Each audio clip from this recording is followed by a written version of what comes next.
Well, see, first of all, delighted with the turnout, delighted with the question, and the excellent witnesses that joined us today. Every one of them conveyed a sense of urgency. And we have staring us right in the face the date of April, at which time the revenues increased revenues the Postal Service has realized over the last couple of years go away. And that's been one of the things that's been able the Postal Service to sort of keep their heads above water. And there's seems to be a real concurrence here that we need to move that forward, extend that for a bit longer. And my hope is that we will do that.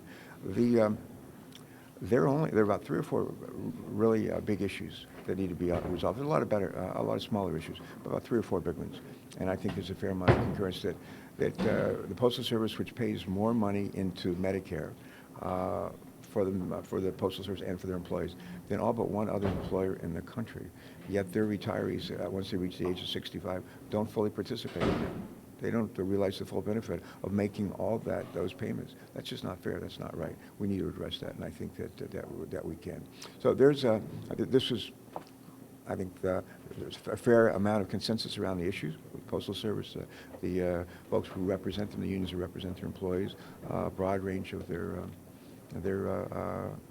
stakeholders, customers, and so forth. There seems to be a lot of concurrence, and I'm encouraged by that. Senator, the chairman said that that you were looking for a touchdown, and maybe we should start thinking about a field goal.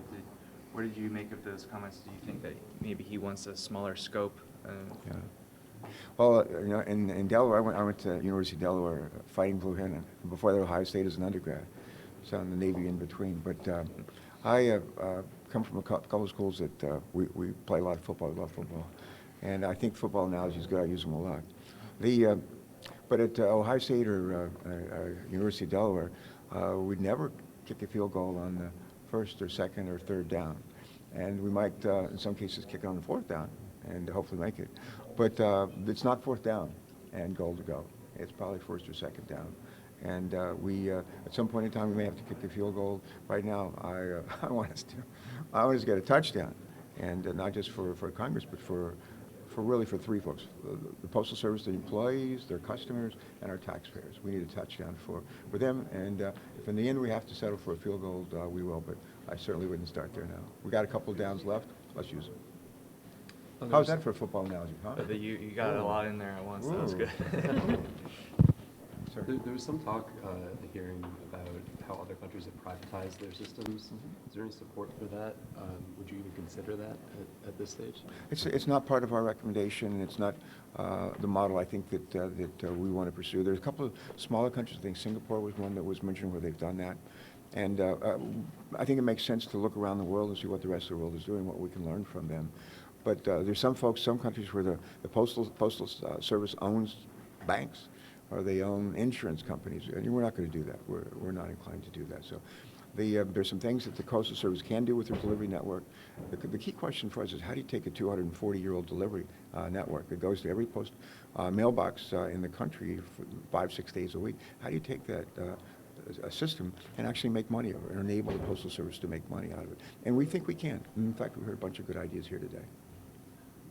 Following up on the next steps, do you have a timeline at all of when you can move this forward? I think the next step is to spend some time next week with with Chairman Johnson and with his staff, our folks, and other, particularly the co-sponsors of the legislation, and any other member of the committee that wants to be a part of it. I think next week we just should sit down and have a chance. What did we learn?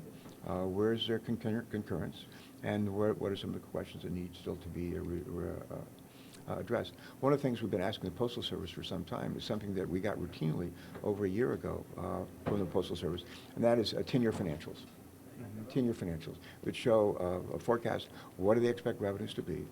What do they expect expenses to be? What are some of the payments they're going to have to make? What does that leave in cash, and what is, after the cash is recognized, how much cash is available to invest in a new fleet? They desperately need to replace their delivery fleet, modernize it. What kind of cash would be left, and for modernizing mail processing centers, where they do a lot of work now with packages and parcels. They're going to do more. And the last thing we need to do is modernize our and invest in technology in our post offices themselves. So at the end of the day, we need to see that information. My hope is we'll see it next week. That'll be very helpful. And we have a couple people on the phone. We have time for about one question. So please hit #5 if you'd like to ask a question. Allowed participants to unmute themselves. If you have a question, please hit #5. Okay. Okay. All right, if anybody has a question, Yeah. just get it Jenny and Greg, and we'll answer it later And today. we'll work it out. Thank you all. Thank you, everyone. All right, take care. All right, thanks, I appreciate your Much time. obliged, yeah, nice to see you. Thank you. Thank you. Thank you. Thank you, Senator. All right, here we go. Thank you.